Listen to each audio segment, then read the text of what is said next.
Bismillahirrahmanirrahim. Assalamualaikum warahmatullahi wabarakatuh. Bapak Ibu pembimbing, pada kesempatan kali ini kami kelompok 2 ingin mempresentasikan tugas kami berjudul adaptasi dengan cara menggunakan kembali atau reutilizing bangunan existing sebagai wujud arsitektur berkelanjutan. Studi kasusnya adalah kantor RLA Studio. Dilatar belakangi dengan adanya masalah lingkungan, yaitu penggunaan material konstruksi yang berlebih setiap tahunnya yang meningkat. Diharapkan dengan menggunakan kembali atau reutilizing bangunan baru akan dapat memanfaatkan kembali material yang sudah diterapkan pada bangunan sebelumnya. Mengapa itu penting? Ternyata menurut World Measures tahun 2013, dengan menggunakan kembali bangunan yang sudah ada bisa tercapai keberlanjutan, juga mengurangi dampak lingkungan serta memitigasi perubahan iklim. Lalu mengkaji bangunan yang sudah ada di sini, studi kasusnya yaitu RLA Studio, dengan apa yang ingin diketahui yaitu terkait seberapa komprehensif parameter adaptasi yang telah dilakukan. Sebelumnya mengenai adaptasi bangunan adalah berbagai tindakan yang dilakukan pada suatu bangunan selain pemeliharaan dengan tujuan mengubah kapasitas, fungsi, atau kinerjanya. Tujuan adaptasi bangunan ini adalah mengubah bangunan agar sesuai dengan standar dan peraturan yang berlaku, meningkatkan ketahanan bangunan, penyesuaian tata letak atau penggunaan ruang, dan juga meningkatkan kualitas lingkungan dari suatu bangunan yang sudah ada. Kemudian mengenai lapisan adaptasi atau perubahan pada bangunan terdiri dari 6 layer, yaitu site, skin, structure, service, space plan, dan juga staff. Setiap lapisan bangunan ini mengalami adaptasi melalui berbagai parameter.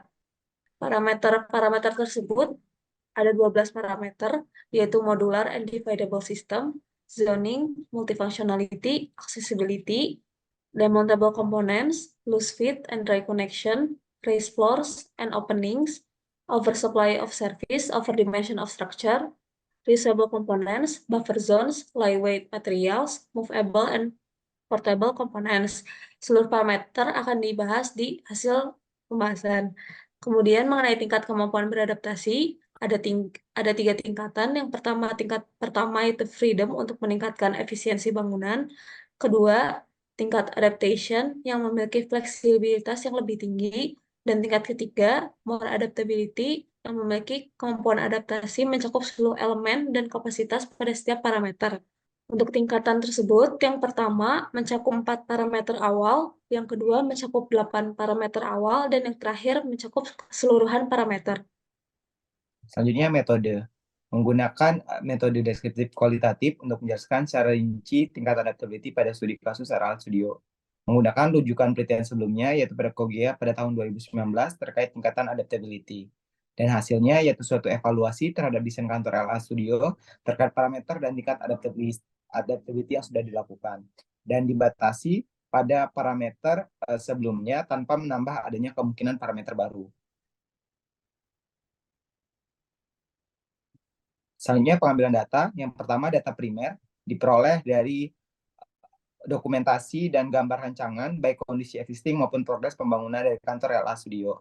Data sekunder diambil dari rujukan penelitian sebelumnya terkait tingkatan adaptability pada suatu bangunan. Hasil dan pembahasan. Pertama, parameter modular dan divisible system.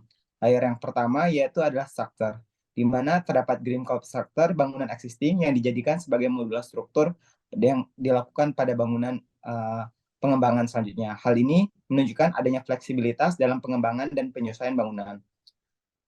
Layer yang kedua adalah skin, yaitu fasad bangunan dengan model bambu yang disusun secara modular. Dengan pola pengulangan sesuai dengan grid kolom struktur, peningkatan ini memberikan dampak yang baik, yaitu dapat mempercepat waktu dan tenaga dalam proses pembangunan. Layer yang ketiga yaitu space plan, adanya grid struktur yang teratur menciptakan ruang-ruang dalam bangunan pun bersifat modular. Hal ini menekan fleksibilitas yang tinggi, yaitu menimbulkan kemungkinan yaitu menambah atau mengurangi jumlah ruang sesuai dengan kebutuhan modular. Parameter yang kedua yaitu zoning. Layer yang pertama adalah space plan, di mana zona pada bangunan ini mengikuti rute layanan dan titik akses dari aktivitas yang ada di kantor. Di lantai pertama, zonasi bersifat lebih publik, yaitu adanya ruang pertemuan, dapur, dan ruang tamu. Sedangkan lantai kedua dan ke atasnya bersifat lebih privat. Layer kedua itu terkait service. di mana zonasi servis diletakkan di sisi pojok bangunan yang secara vertikal menerus hingga lantai 4. Hal ini memungkinkan untuk terjadinya penambahan kembali jumlah lantai tanpa mengubah secara aktif zona sirkulasi. Multifunctionality itu space plan. Pada layer space plan ditemukan ruang pertemuan. Di ruang pertemuan tersebut bisa digunakan sebagai berbagai fungsi dengan berbagai layout tempat duduk. Bisa juga difungsikan sebagai galeri pameran maupun ruang perpus. Lalu suatu saat nanti juga harapannya dapat disewakan sebagai venue resepsi maupun akad nikah.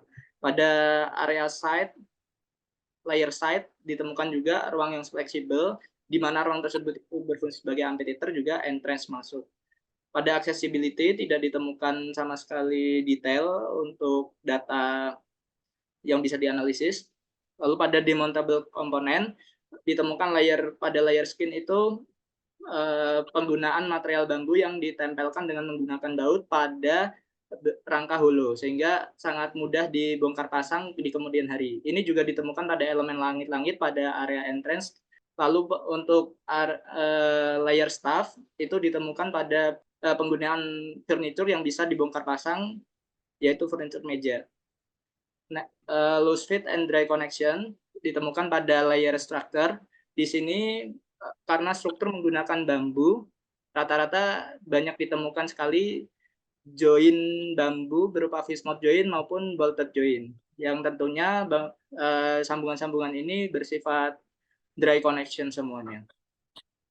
Pada raised floor and opening ditemukan di space plane, di layer space plane, yaitu pada ruang serbaguna atau ruang pertemuan, di mana sebelumnya itu bangunan gudang bambu, dihilangkan beberapa lantai sehingga memiliki lantai yang lebih luas dan lega. Oversupply of service and overdimension of structure tidak ditemukan detailnya. Next. Parameter yang ke-9 yaitu reusable components terdapat pada layer structure. RLA Studio menggunakan bambu-bambu yang berasal dari bangunan sebelumnya sebagai tulangan untuk rem dan juga tangga. Bambu-bambu ini juga diolah menjadi komponen lantai melalui proses pengepresan. Selain itu, material penutup atap juga digunakan kembali pada bangunan.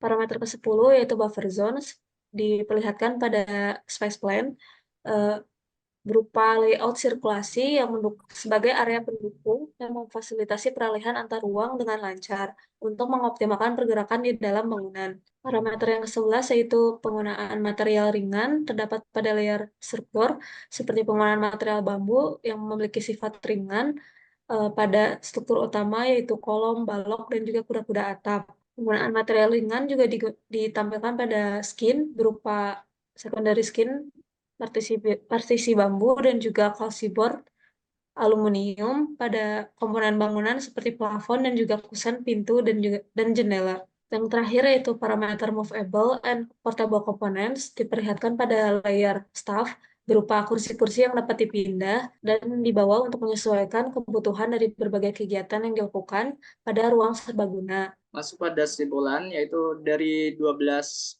parameter yang ada sesuai teori, hanya 2 yang tidak diterapkan, yaitu accessibility dan oversupply of service and overdimension of structure. Sehingga tingkatan dalam mengadaptasi bangunan itu sendiri pada kantor RLA Studio belum mempertimbangkan keseluruhan parameter, tetapi tidak menutup kemungkinan jika dilakukan penambahan khusus di kemudian hari. Dan poin yang terakhir, yaitu kesimpulannya adalah berdasarkan elemen adaptasi bangunan, maka adaptasi yang perlu dilakukan secara urut dari yang paling banyak ada space plan sebanyak 5, struktur 4, skin 3, staff 2, set 1, dan service 1. Sehingga dapat dengan memahami elemen-elemen yang adaptasinya telah dilakukan, pengembangan dapat berfokus pada aspek-aspek tertentu untuk tercapainya fleksibilitas dan keberlanjutan dalam kantor RLA Studio. Dari penelitian ini mendapat beberapa rujukan, yaitu yang pertama, perlu adanya analisis mendalam terkait elemen yang belum berdampak dan diadaptasi. Lalu perlu eksplorasi parameter adaptasi yang belum dimaksimalkan studi kasus. Selain ketiga, perlu pengukuran dampak keberlanjutan dengan melakukan penelitian untuk mengukur dampak keberlanjutan dan strategi adaptasi suatu bangunan. Dan terakhir, berikut adalah daftar pusaka yang digunakan pada penulisan ini. Demikian presentasi dari kelompok kami. Terima kasih atas perhatiannya. Assalamualaikum warahmatullahi wabarakatuh.